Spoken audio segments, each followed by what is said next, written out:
Regresamos aquí a Fórmula Financiera y está con nosotros el presidente de la CRE, la Comisión Reguladora de Energía, Guillermo García Alcocer. ¿Cómo estás? Bienvenido. Gracias por estar aquí con nosotros. Guillermo, muy buenas noches. Bienvenido, Guillermo.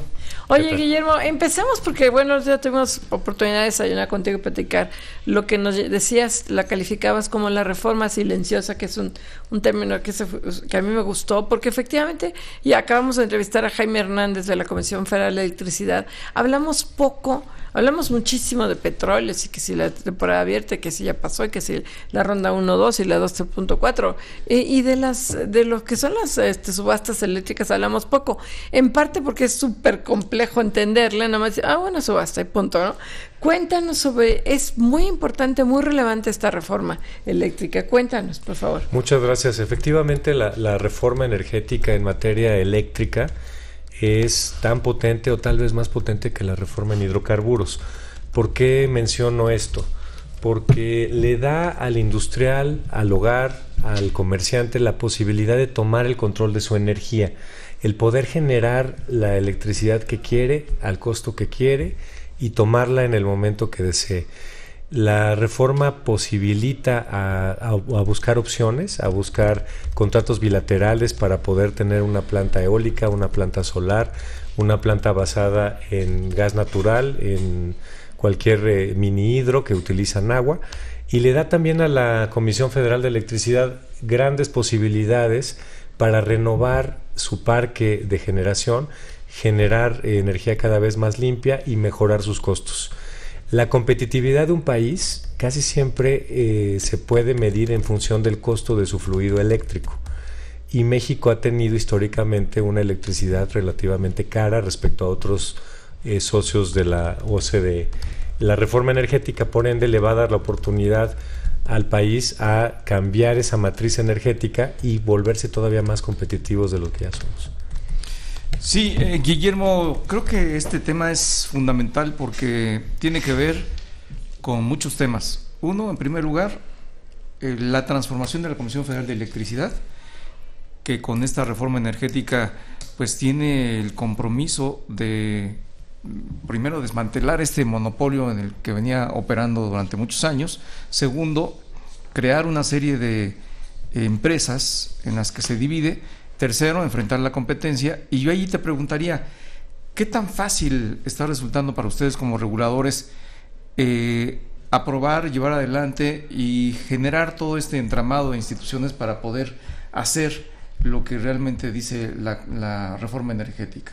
Sí, efectivamente, Marco, muchas gracias. La ley y la Constitución obliga a la Comisión Federal de Electricidad a dividirse en empresas de generación, empresas de distribución y empresas de transmisión de energía. ¿Por qué las divide en empresas? Porque lo que se busca es que haya empresas de generación en una región que compita contra otros particulares y que pueda ofrecer las mejores condiciones a los propios clientes. Esa división en esas empresas se hizo el año pasado. Hoy estamos ya en la consolidación de esa división y se tienen también herramientas bien importantes como son las subastas que mencionaba Mari Carmen. Ya se realizaron 3 subastas muy exitosas en materia eléctrica que van a permitir contar con generación solar, eólica y también basada en gas natural en 17 países de 17 estados de la República. Son más de 67 proyectos nuevos que van a estar a lo largo y ancho del país y cuya, compra de energía se da fundamentalmente por la CFE y por otras empresas que también se sumaron a la CFE para adquirir la electricidad. Entonces, así como mencionaba el director de la CFE hace un momento, la CFE se está preparando, tiene las herramientas de convertirse en esta empresa competitiva y está ejerciéndolas a plenitud. Las 3 subastas son una clara muestra de que con la energía más barata del mundo, que es lo que resulta de las subastas, se va a empezar a abastecer la energía a partir del 2018. Pues suena interesante, Guillermo. El otro dato que también lo comentábamos con el director de la Comisión Federal de Electricidad y nos decía, oigan, nosotros estamos pudiendo hacer este cambio porque hoy en día, y es algo creo que está reciente, está calentito, las tarifas eléctricas por fin no salen de la Secretaría de Hacienda, que se deben salir de la Secretaría de Hacienda, están saliendo de la CRE. Cuéntanos la diferencia que hoy en día estamos teniendo y por fin en tarifas eléctricas. Sí, el mandato de generar la metodología de tarifas eléctricas sale de la ley, y el pleno, pues probablemente fue el último pleno de noviembre de la CRE donde se aprobó la metodología para aplicar las tarifas eléctricas en el país. Cambiamos de un modelo que era básicamente una fórmula fija que iba evolucionando conforme los combustibles iban subiendo de precio o bajando de precio. Era una fórmula que suponía que la generación se daba siempre en cierta mezcla de una planta térmica, una planta solar, otra planta. Hacía que las cosas fueran muy rígidas, y tampoco consideraba las diferencias regionales. ¿Qué es lo que tiene la nueva metodología? Primero, simplificación. Estamos hablando de 12 tramos tarifarios, 12 tipos de tarifas. Estamos hablando también de reconocimiento de costos eficientes.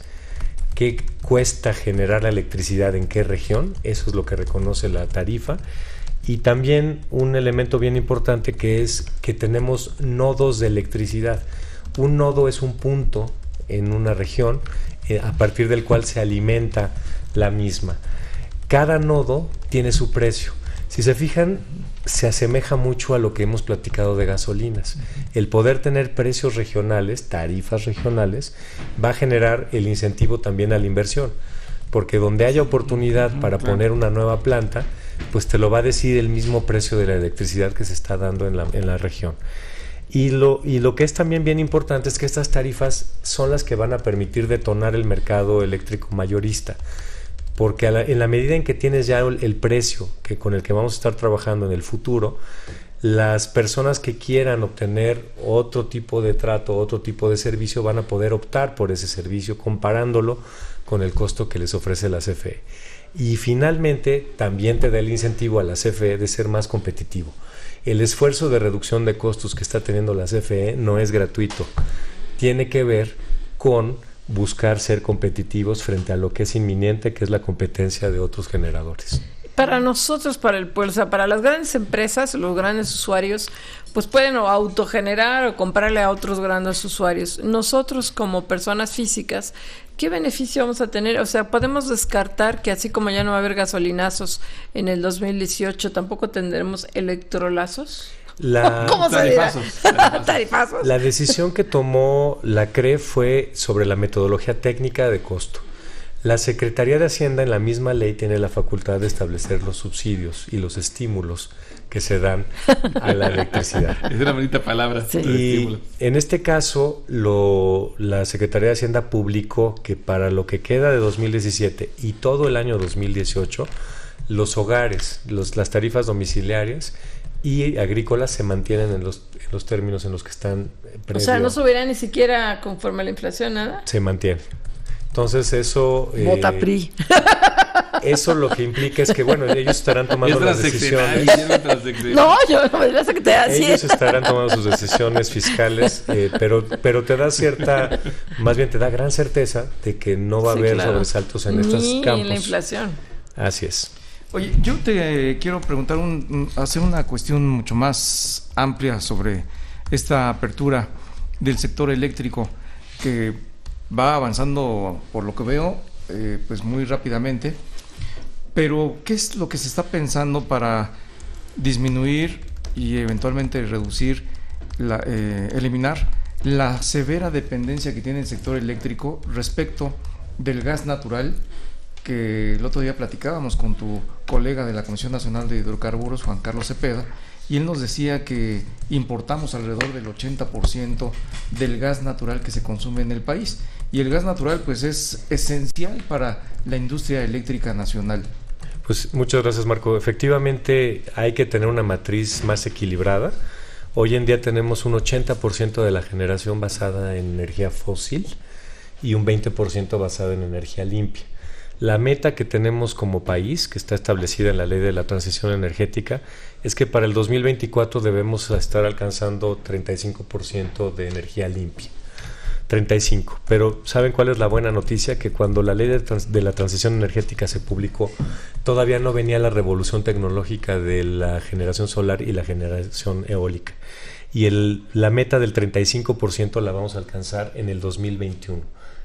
Guillermo, otro dato que incluso ha salido de la CRE es que nosotros conocemos los bonos de carbón y ustedes traen un mercado también de energía limpia, un mercado que incluso tú podrás cambiar esos bonos de energía limpia por otros en el mercado. Cuéntanos un poco de qué se trata.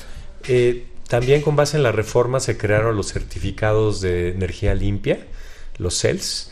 Nosotros tenemos la obligación en la CRE de llevar el registro de los mismos y otorgar la primera emisión. ¿A quién se le va a dar un certificado de energía limpia? Pues a quien tenga una planta solar, una planta eólica, una mini hidro, plantas que en general pues no utilicen... ¿Una mini hidro? Mini hidro, que utiliza agua, ¿no? Okay.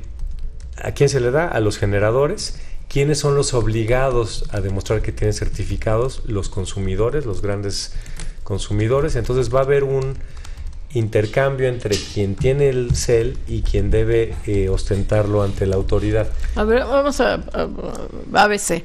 O sea, dame un ejemplo de una empresa que emita el CEL. Bueno, una empresa solar. ¿Y Enova? Y Enova puede ser. Emite un CEL. Emite un ¿El certificado comprador de energía sería limpia. quién? El suministrador de la zona puede comprarle ese certificado.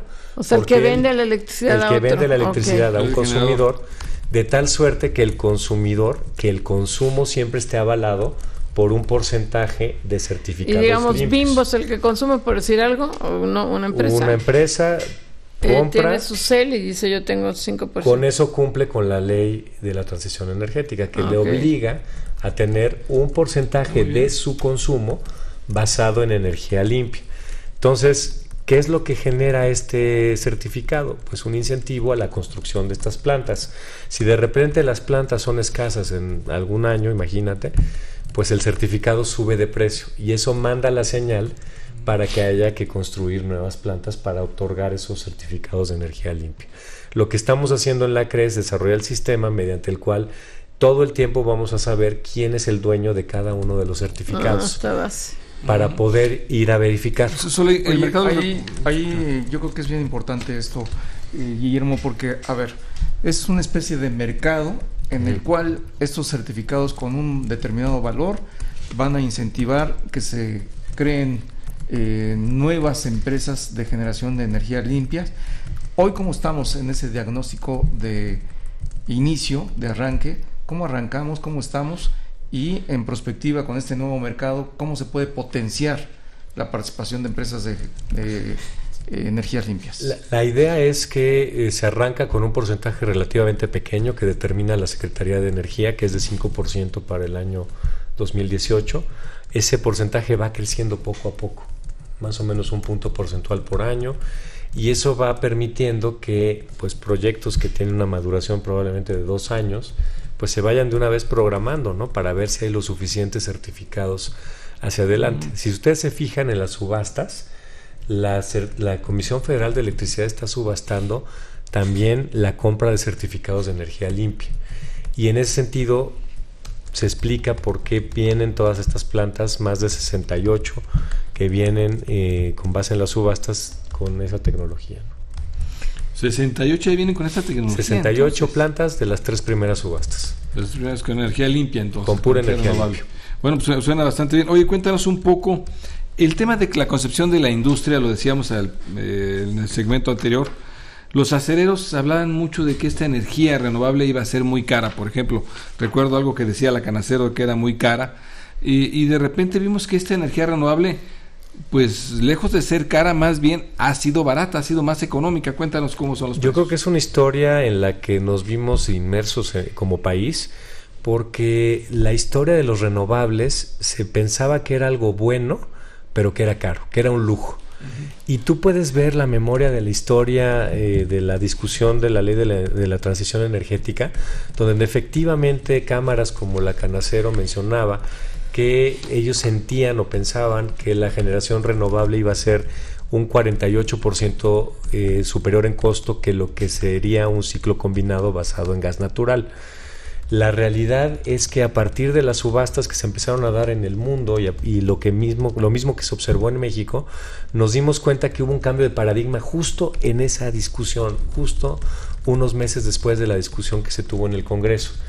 Y ahora la energía renovable no solo es buena, sino que también es barata y competitiva. Entonces, esa discusión ha cambiado y hoy en día pues tenemos empresas como de acero, que ya firmó su primer contrato bilateral con Yenova. Es un buen ejemplo porque es una planta solar que va a generar energía por los siguientes 20 años y que esto no se podría haber hecho si no se hubiera tenido la reforma. No hay una sola participación de CFE en este contrato y es una empresa generadora entregándole la energía que requiere a una empresa acerera. Directamente. ¿Qué papel juega ahí la CFE con los CELS? ¿Puede tener sus propios certificados de la CFE o ya los tiene y puede tener un mercado secundario, así como va a sacar su fibra, tener un mercado secundario de CELS? La CFE va a tener o ya tiene una empresa de suministro calificado. Esa empresa está obligada a lo que les mencioné hace rato, como es la que le vende al consumidor industrial, tiene que tener una proporción de su cartera basada en CELS.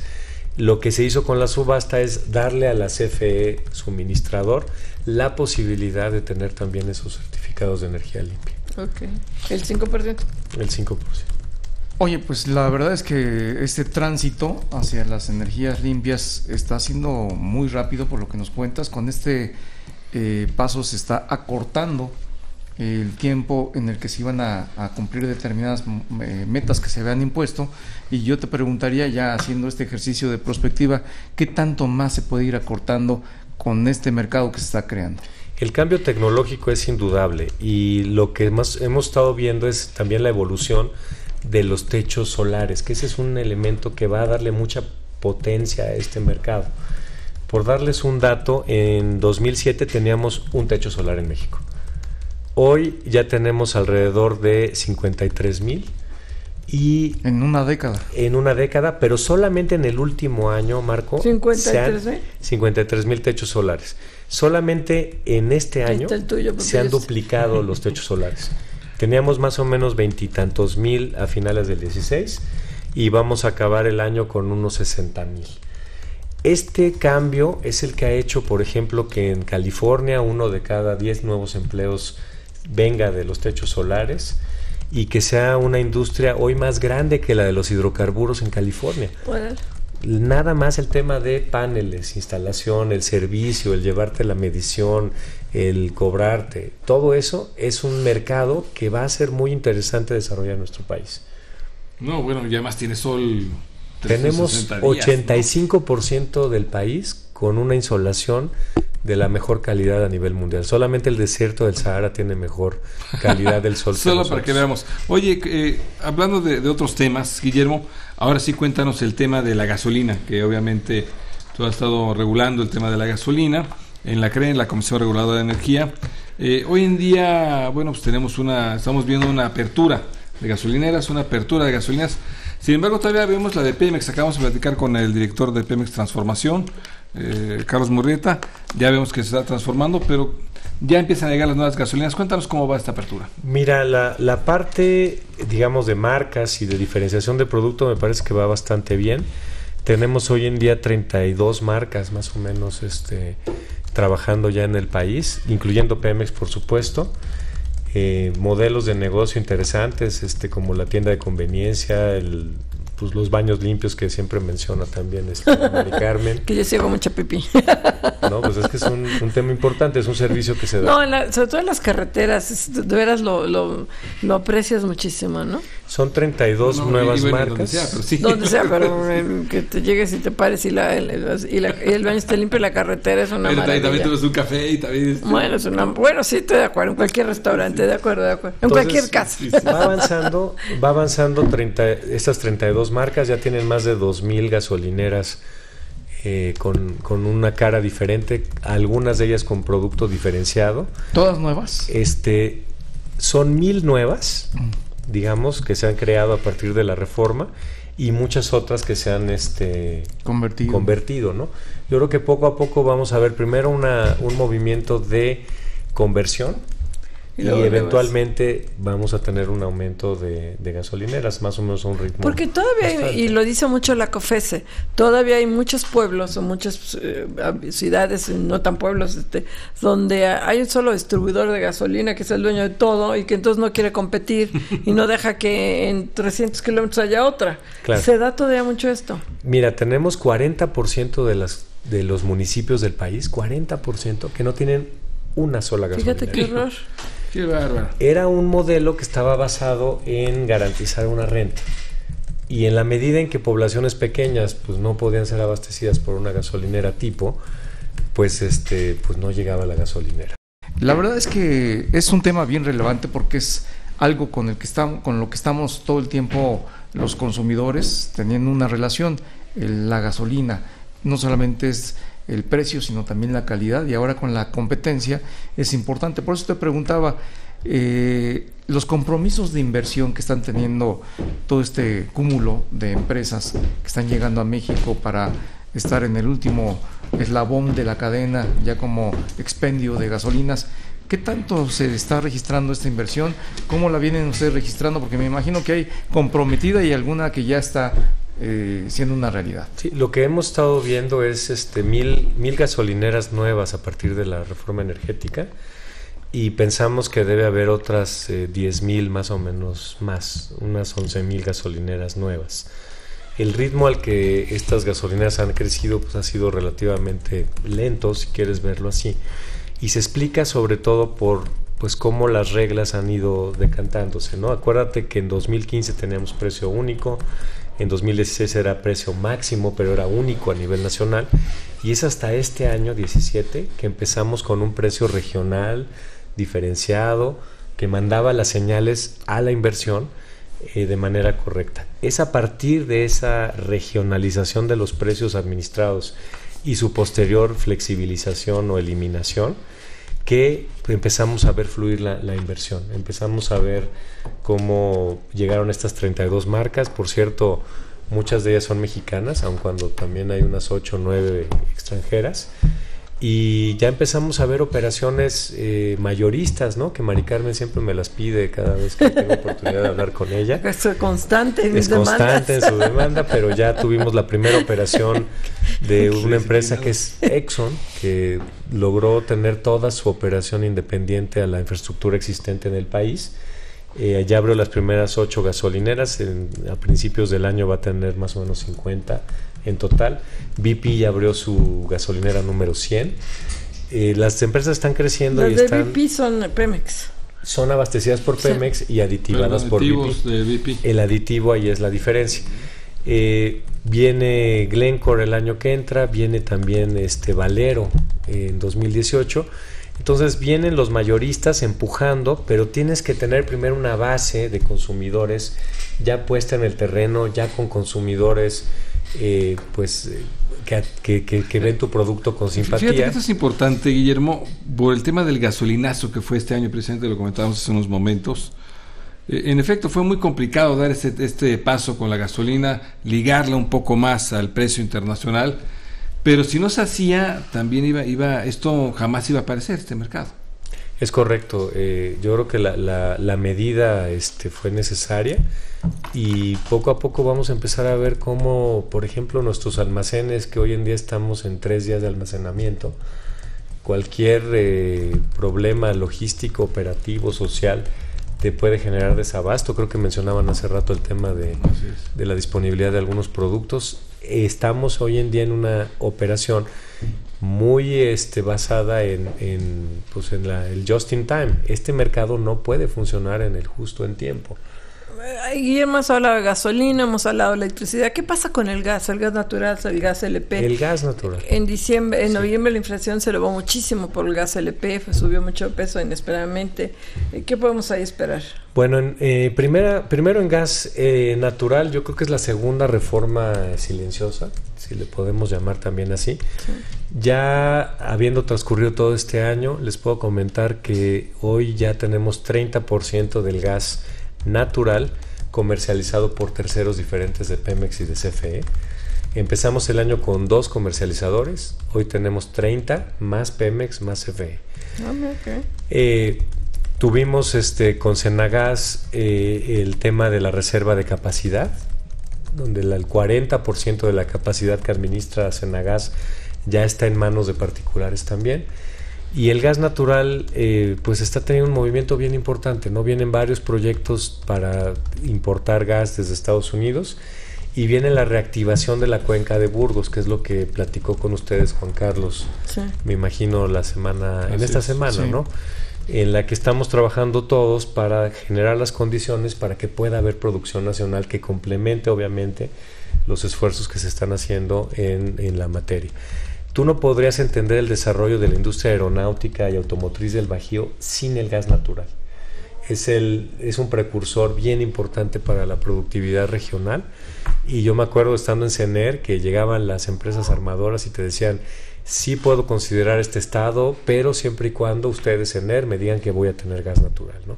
Obviamente nosotros no teníamos las herramientas. Es indispensable, claro, para hacerlo, pero era indispensable el gas. Oye, Guillermo, hablando de este elemento tan indispensable, de este energético tan indispensable, ¿cuál es el mejor esquema de apertura para que México, en esta industria del gas natural, pueda tener una vía rápida que sustituya ese elevadísimo nivel de importación que tiene México? Mira, lo que es clave es, voy a repetirles un poquito lo mismo, liberamos los precios del gas natural este año, teníamos una fórmula, todos los mercados tienen las mismas características, tenían una fórmula histórica que no correspondía necesariamente a la realidad, y que al liberarle el precio al gas natural, pues te das la oportunidad de que los proyectos por ejemplo, de la zona del sureste se puedan desarrollar. Darte un dato, el precio al que estábamos pretendiendo desarrollar los proyectos en el sureste era de $4 por millón de BTU. El costo de producir en esa zona es de $5. Por sacrificar ese dólar, estábamos quedándonos sin gas. Entonces, sí hay una presión efectivamente en alguna medida sobre los precios, pero también es parte del remedio para poder tener una producción cada vez más robusta en México. ¿Qué tan dramático es el tema del gas natural en México? Te lo comentamos porque nos llegan informes de que en efecto obviamente se necesitaría mucho más almacenamiento, o tener más proveeduría de este gas natural, que es el principal combustible hoy en día. Mira, yo te comentaría, cuando acabó el sexenio anterior, la administración anterior, tuvimos algo así como 35 alertas críticas. Una alerta crítica quiere decir, ¿te acuerdas? Sí. Que las industriales de Monterrey se quejaban horroroso. Una alerta crítica lo que quiere decir es, por favor CFE, por favor empresas, y el por favor entre comillas, bájenle. No pueden seguir usando el gas natural. Bájenle su producción y no vendan. Utilicen algún medio alterno, combustóleo, diésel, todo mucho más. O bájenle a su producción. O bájenle a la producción. Entonces, ¿qué fue lo que ocurrió entrando esta administración? Un programa muy agresivo de ductos, 7,000 kilómetros que están en construcción, y a partir de esa nueva disponibilidad de gas, mucha de ella ya está disponible. Por ejemplo, el ducto de los Ramones está en operación.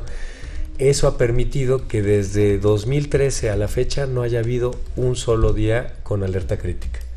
Y eso hace que el tema del gas natural, que era un tema muy explosivo, digamos, en 2012, hoy ya no es tema, por la disponibilidad del mismo. ¿De la importación? Es de la importación y también algo de producción. Oye, las temporadas abiertas de Pemex, ¿sí habrá? Ya estamos a punto de acabar el año. Las aprobamos hace rato. A ver, nota, a ver, cuéntanos. Bueno, pues ayer... Y qué calladito, ¿verdad? Sí, yo me voy. Después de 30 minutos. A ver, va, de 40. Antes que acabe el programa, vas. El día de hoy el Pleno de la CRE aprobó el paquete de temporadas abiertas que nos presentó Pemex. Ellos las estarán publicando en el diario oficial en los siguientes 4 días, posteriores a la notificación, ¿no? Yo espero poder estar notificando esta misma semana. Ajá. Y ¿cuántas son 3 de inicio, pero ya nos dieron de alguna forma las capacidades que van a ofrecer a nivel nacional. Pues ya van a estar ahí a la disposición, y la idea es que vayan siendo secuenciales. ¿Cuándo comenzarían a concretarse? Bueno, las primeras se lanzan este mismo año, y se adjudican. Este mismo año es dentro de 5 días. Sí, claro. Que queda poquito tiempo, estamos a 18 de diciembre. Estamos a 18. O sea, este mismo año se lanzan. Este mismo año se publican en el diario oficial las primeras, que es Norte y Sinaloa, en la parte del Pacífico. Y la idea que traemos, o bueno, que Pemex nos sugirió, fue irlas haciendo secuencialmente conforme fuera avanzando a lo largo del 2018. En todo el país. En todo el país. Eso es importante. Pues es muy buena noticia y buena disposición de Pemex. ¿Se facilita la importación? Sí, yo he de reconocer aquí al director anterior, al director actual, que nos estuvieron ayudando en presentar algo que pudiera ser transitable en términos de la reforma. Obviamente, la señal más clara que tenemos para el futuro es que hay que construir nueva infraestructura. Este país no tiene suficiente infraestructura, eso es algo que tenemos que reconocer. O sea, no solo compartirla, sino que... No solo compartirla, sino que tenemos que ir un paso más adelante. Pues Guillermo, se acaba la guillotina del programa y todo. Qué bueno que nos acompañaste, Guillermo. Ahora sí que feliz Navidad, feliz año, feliz temporada abierta. Guillermo García Alcocer, presidente de la Comisión Reguladora de Energía.